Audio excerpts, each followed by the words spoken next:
So hello mga kulishop, isang magandang umaga po sa ating lahat. Ayan, so kakagaling lang po namin ng simbahan. Nagsimba po kami dahil ngayon po ay December 29, Holy Family po ngayon, ano. Ayan, nagsimba po kami.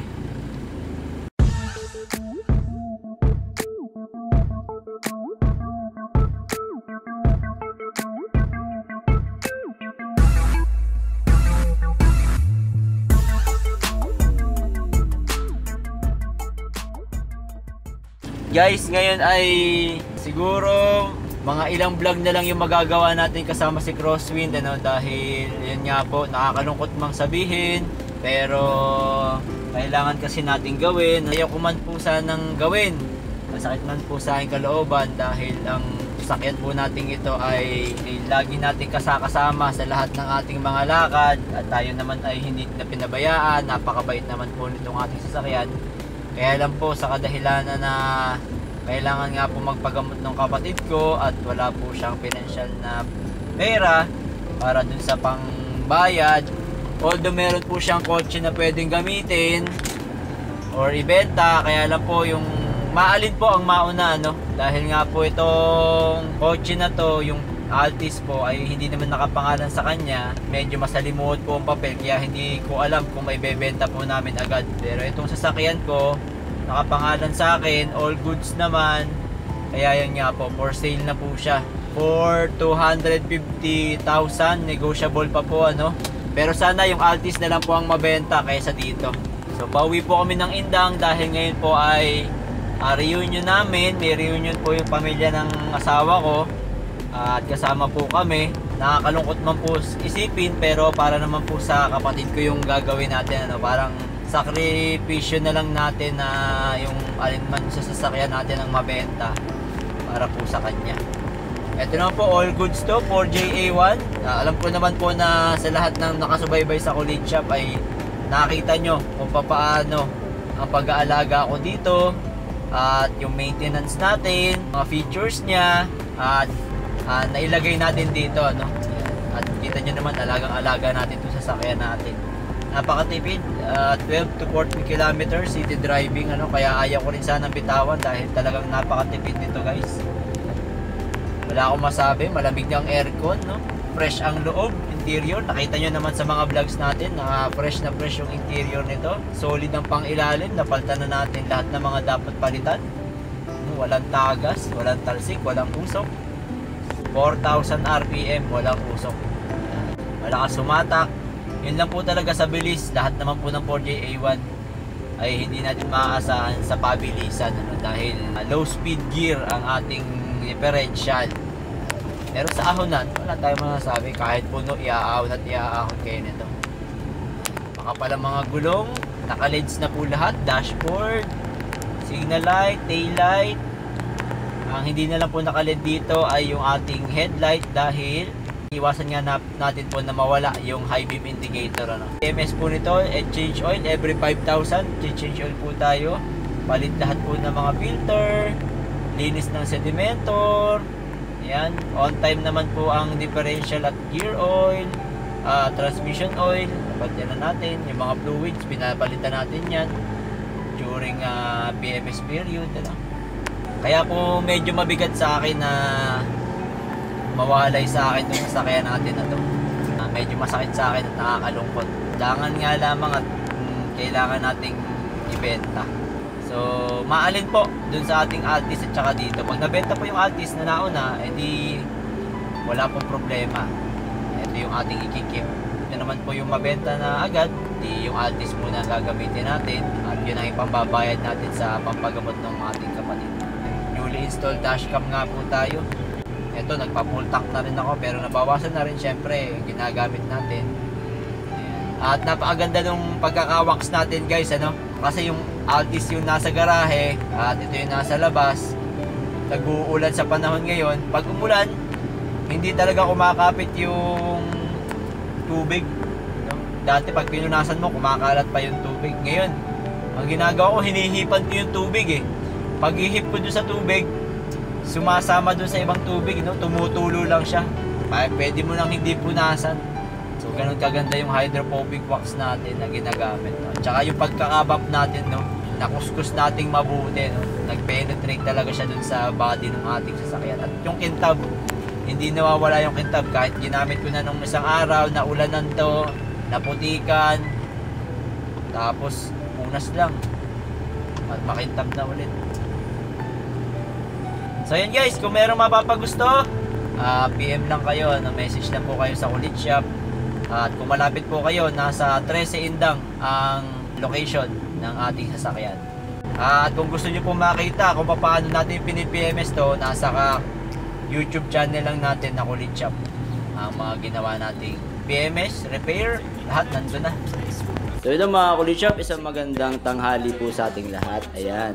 Meron naman sana tayong package galing sa Lazada na i-vlog sana ngayon, no? At ito ay napakatagal na nito, September 30 pa, no, ng order date ko, at October 31 yung print date. Hindi ko na alam kung kailan to dumating. Hindi ko alam kung last vlog na natin to dun sa ating Crosswind. So nandito tayo ngayon sa Trece Martires City, no? At andun sa labas yung Crosswind natin dahil may hinihintay tayong buyer. Alam nyo naman guys na binibenta natin yung Crosswind natin sa kadahilan ng pampagamot ng aking kapatid. So actually guys, ito dapat yung ibebenta natin, yung Altis niya. Kaya lang ang problema dito sa Altis niya is yung papel nito ay medyo masalimuot, at dahil nga hindi siya pwedeng pumirma, hindi siya makapirma dahil sa kanyang kalagayan, dahil sa kanyang karamdaman, no? Hindi namin maibenta-benta agad-agad. Tapos kung maibebenta man, binabarat kasi kinukuha ng 170. Talong-talo naman. Tapos yun nga, kailangan nga namin ng pera para sa pagpapagamot niya. Yun. Kaya napagdesisyonan ko na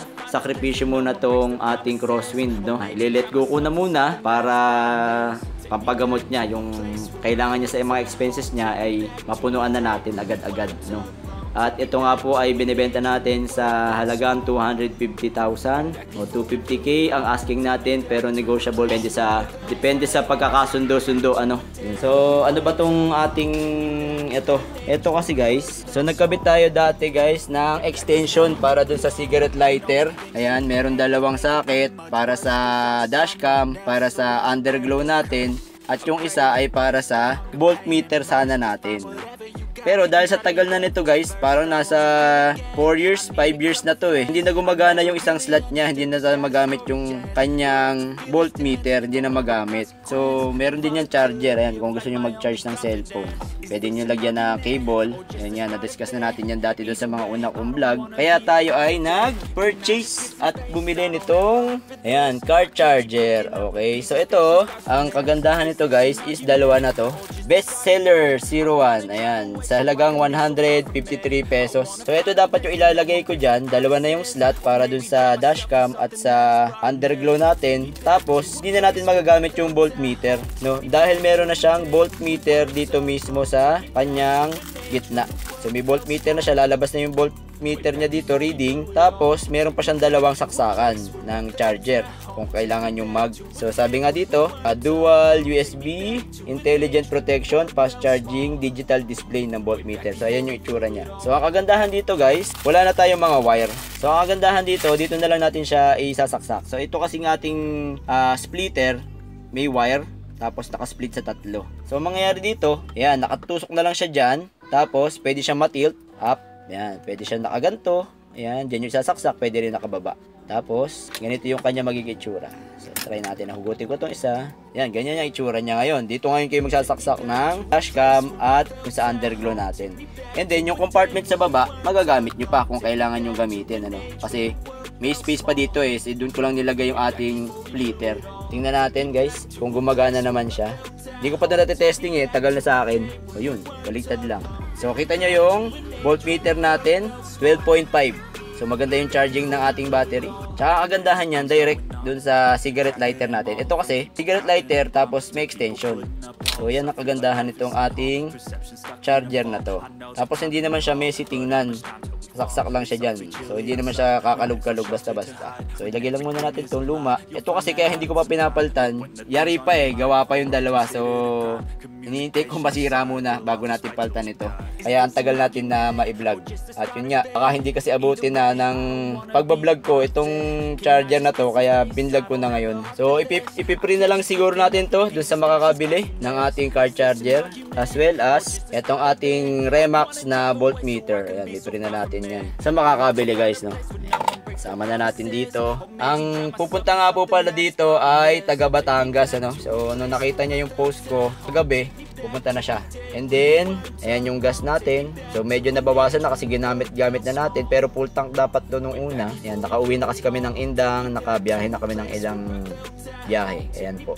So lampas pa kalahati.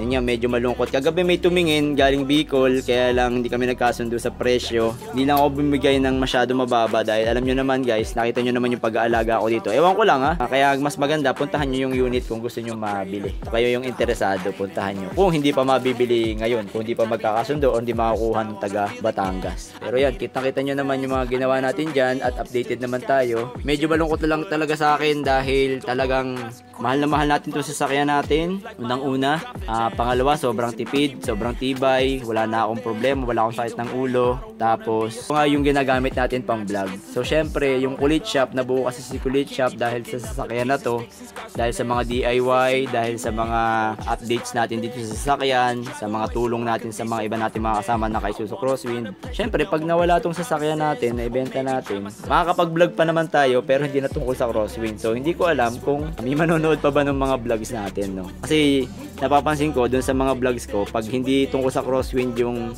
topic ko, konti lang yung nagbo-view. Pero pag tungkol dito sa Crosswind natin sa sasakyan, DIYs, updates, upgrades, no, yung mga topics ko sa Crosswind, ang daming nanonood. Ayan. At medyo ngayon, alam nyo naman yung nangyari sa amin, nagka-problema kami, medyo sunod-sunod yung pagsubok namin, hindi ako nakapag-vlog ng regular. So napansin ko rin naman na umuunti yung views natin. Pero yung mga vlogs ko dati, kahit pa paano kumikita pa rin, no. So ito yung sasakyan natin guys. So hiling sulyap na siguro natin to. Ayan. Ayan natin yung makina. Ford JA1 ng turbo. Ayan yung battery natin, bago yan, 'di ba? Meron pa tayong vlog tungkol dito. So hindi naman siya nagbabawas ng langis, talagang everyday tinitingnan natin 'yan. Oil catch can tayo.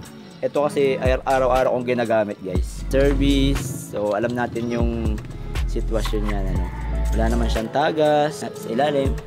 Solid ang pang ilalim niyan kasi nakita niyo naman yung mga vlog natin diyan sa pang ilalim natin.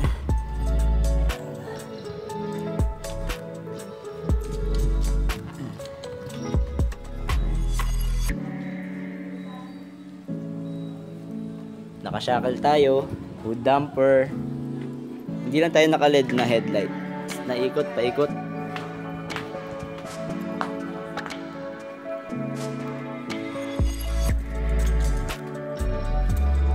Gulong bago pa, apat yan. Naka-visor. Ayan yung shackle natin.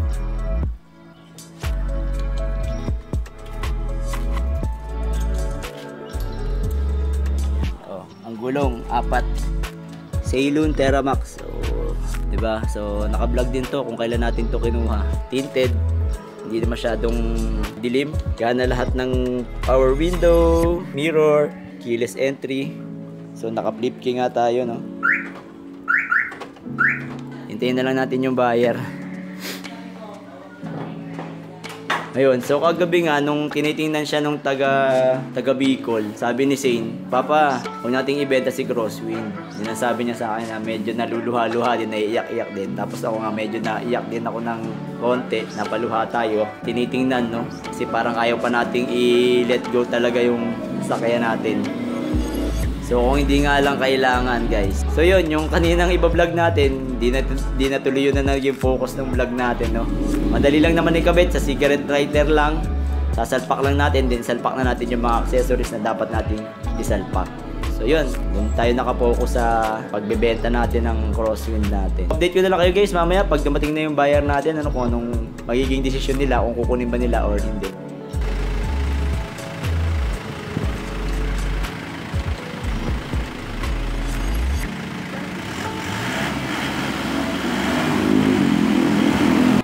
guys, eto si Zane, bigla siyang nilagnat nung kahapon after namin mag-deal ng sasakyan.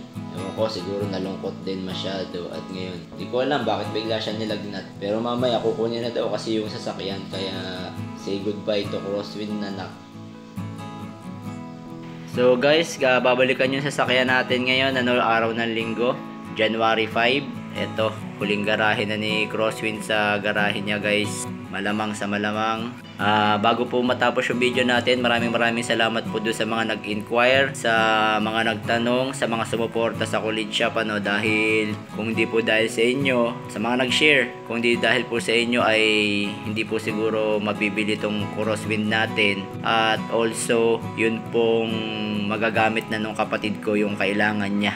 So para hindi na po mamroblema yung parents ko sa mga gagastusin para sa kanya, yun nga po yung sinakripisyo na natin tong sasakyan muna natin. Masakit man talaga sa akin kalooban, pero talaga agabi gumagawa na po ako ng vlog. Talagang iyak po ako ng iyak hanggang inaayos ko po yung video. At ito po, idudugtong na lang natin tong video na to. So mamaya po pag kinuha na siya, yun na po yung huling sandali na makikita natin yung Crosswind natin na personal. Ayan, so medyo na lulungkot pa rin talaga ako at talagang medyo masakit talaga sa akin na bitawan tong sasakyan natin, kasi talagang alam nyo naman kung gaano ko kamahal tong sasakyan natin na to guys. Sa totoo lang, sa haba ng panahon na magkasama kami, nung naipagawa ko na yung mga dapat gawin dito, walang sakit ng ulo to guys. Kita nyo naman yung alaga natin tsaka yung performance niya. Satisfied na satisfied ako. Sabi ko nga, ito yung sasakyan na tatagal talaga sa akin. Kung hindi lang talaga kailangan ng kapatid ko na magpagamot at may gagastusin siyang pampagamot para sa kanya, hindi ko to ile-let go. Napakasakit sa akin na bitawan siya ng ganun-ganun na lang. Kaya lang, mas mahalaga yung kapatid natin, at si Lord na yung bahala. So yun, ngayon pa lang magpapasalamat na ako sa iyo sa mga serbisyo mo sa amin. Talagang hindi mo kami pinabayaan sa lahat ng biyahe namin. Sana pakabait ka dun sa bago mong amo.